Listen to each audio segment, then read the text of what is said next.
नमस्कार मैत्रिणींनो, मी अर्चना. सुंदर अशी आपण काठपदर डिझाईन पाहणार आहोत. तर हे बघा, त्यासाठी मी हे अस्तर घेतलेलं आहे. तर त्याचा गळा 2.5 इंच घेतलेला आहे. शोल्डर आपले 5.5 आहे, घडी 9ची आहे आणि उंची 14.5 आहे. तर आपण गळ्याची उंची घेणार आहोत 9.5 इंच आणि आडवे माप आपण 3 इंच आपण टाकणार आहोत. आता त्याचा आपण बॉक्स आखून घेणार आहोत.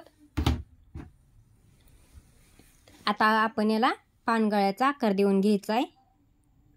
हे बघा, अशा प्रकारे. आता एक कॅनव्हास घ्यायचे, त्याची घडी घालून घ्यायची आणि अस्तर त्या कॅनव्हासमध्ये मधोमध व्यवस्थित ठेवायचं. आणि हे बघा, आतल्या गळ्याबरोबर आपण हे बघा गळा आखून घेतलेला आहे, पानगळा व्यवस्थित असा. आणि 1.25 इंचच्या अंतराने आपण याला टिक करून घ्यायचे आहेत. आता आपण टिक केलेला होता तो आखून घ्यायचा आहे गळा. हे बघा, त्याच्यावर आपण गळा आखून घेतलेला आहे आणि कट करून घेतलेला आहे राहिलेले कॅनव्हास. आता हे बघा, हे काठ घेतलेलं आहे आपण ब्लाऊज पीसचे आणि आपण गळ्याला जेवढं आपलं काठ लागतं तेवढंच आपण कट करून घेतलेलं आहे. आता हे बघा, त्याचे 2 तुकडे केलेत आणि ती एकावर एक ठेवायचे आणि त्याला शिलाई घालून घ्यायची. हे बघा, आपण व्यवस्थित अशी शिलाई घालून घेतलेली आहे. ते तुकडे आपण जोडून घेतलेले आहेत.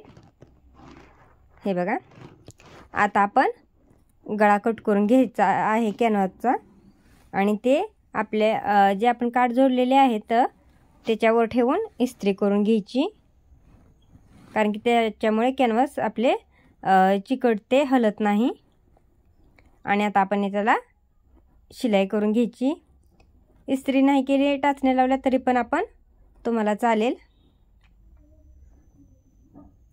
हे बघा, आपण शिलाई करून घेतलेली आहे आतल्या भागाला आणि बाहेरच्या पण बाजूला आपण हे बघा शिलाई करून घेतलेली आहे. आता काय झालंय, आपल्याला कमी पडत आहे काठ, त्याच्यामुळे डिझाईनीला हे बघा आतल्या बाजूचा आपण पानगळा कट करून घेतलेला आहे. त्याचे आपण वेगवेगळे 2 तुकडे करून घ्यायचेत आता. आणि ते हे बघा अशा प्रकारे ठेवायचे त्या गळ्याच्या आकारावर आणि त्याला शिलाई घालून घ्यायची. हे बघा, अशा प्रकारे आपण, त्याच्यामुळे कमी पडलेले काठ आपले कव्हर होतात. हे बघा, आपण दोन्ही बाजूला हे जोडून घ्यायचेत. हे बघा, आपण दोन्ही बाजूला जोडून घेतलेले आहेत आणि राहिलेले शिल्लक कापड आहे ते आपण कट करून घ्यायचे. हे बघा, आपण व्यवस्थित असं कट करून घेतलेलं आहे. आता हे बघा, हे अस्तर घ्यायचं आणि अस्तरचा गळा आपण कट करून घ्यायचा आहे. ते ब्लाऊज पीसवर ठेवून त्याला शिलाई घालून घ्यायची.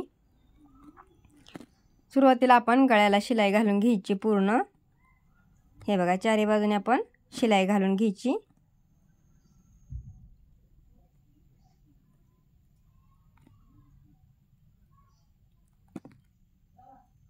आता हे बघा, बाहेरच्या बाजूने पण आपण व्यवस्थित जोडून घ्यायचे ब्लाऊज पीसला अस्तर. चारी बाजूने आपण त्याला व्यवस्थित शिलाई घालून घ्यायची. हे बघा, आपण शिलाई घालून घेतलेली आहे. आता आपण गळा कट करून घ्यायचा आहे अस्तर बरोबर आणि राहिलेले ब्लाऊज पीसचे कापड अस्तर बरोबर कट करून घ्यायचे व्यवस्थित फिनिशिंगमध्ये.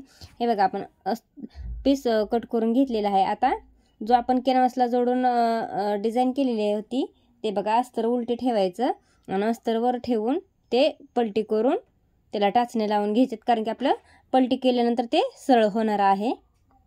हे बघा, आता त्याला व्यवस्थित अशी शिलाई घालून घेतलेली आहे. हलू नये म्हणून आपण त्याला पिना लावून घेतलेले आहेत. हे बघा, आपण त्याला व्यवस्थित अशी शिलाई घालून घ्यायची. हे बघा, आता आपण टाचण्या काढून घ्यायच्यात आणि छोटे छोटे कट देऊन घ्यायचे. टिप कट होणार नाही याची तुम्ही काळजी घ्या. आपण दिलेली जी शिलाई होती गळ्याला ती कट होणार नाही याची काळजी घ्या. आता हे बघा, हे सरळ करून घ्यायचे असे व्यवस्थित आणि आता याला शिलाई घालून घ्यायची गळ्याला. हे बघा, व्यवस्थित अशी शिलाई घालून घ्यायची आहे.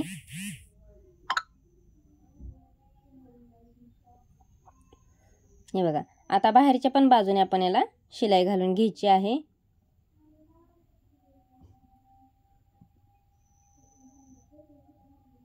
हे बघा अशा प्रकारे. आता हा पाटीचा थोडा काठ शिल्लक राहिला होता, त्याच्यामुळे मी तिला पुरणार नाही पाटीच्या भागाला म्हणून कापड बाजूला जोडलेलं आहे. ते आपले फिटिंगमध्ये जाणार आहेत, काय प्रॉब्लेम येणार नाही. तर हे बघा आपण पाटीच्या भागाच्या काठाला असा प्रकारे आकार देऊन घ्यायचा आहे आणि त्याचा मध्य काढून घ्यायचा आहे. हे बघा आता ते हे बघा अशा प्रकारे आपल्या ब्लाऊज च्या पाटीच्या भागाचा पण त्याचा मध्य काढून घ्यायचा आहे आपण. आणि हे बघा बरोबर मधोमध ठेवून हे बघा ते अस्तरवर उलट ठेवायचं आणि त्याला शिलाई घालून घ्यायची. हे बघा आणि ते पलटी करून सरळ करून घ्यायचे. हे बघा अशा प्रकारे आपण कमी पडलेला पीस त्याला जोडला आहे, तो आपला हे बघा बाजूचा फिटिंगमध्ये जाणार आहेत. आता आपण वरच्या पण बाजूला त्याला शिलाई घालून घ्यायची. तर मैत्रिणींनो, अशाच व्हिडिओसाठी आपल्या चॅनलला लाईक, सबस्क्राईब आणि शेअर जरूर करा. आणि कसा वाटला व्हिडिओ मला कमेंटमध्ये नक्की सांगा. हे बघा आता राहिलेले कापड आपण कट करून घेतलेले आहे. आता आपण याला लेस जोडून घ्यायची. हे बघा आणि खाली टोकाच्या ठिकाणी आपण त्याला घडी घालून घ्यायची आहे, वळवून घ्यायची आहे. हे बघा अशा प्रकारे लेस आपण जोडून घ्यायची. आता हे बघा व्यवस्थित अशी. आता आपण लेसला डबल शिलाई घालून घेणार आहोत. हे बघा आणि पाटीच्या खालच्या भागाला पण आपण अशाच प्रकारे लेस जोडून घ्यायची. आणि हे बघा कोपऱ्याला आपण घडी घालून घेतलेली आहे वळवून लेस. आता त्याला आपण डबल शिलाई घालून घ्यायची. तर हे बघा कशी वाटली डिझाईन मला कमेंटमध्ये नक्की सांगा मैत्रिणींनो. धन्यवाद.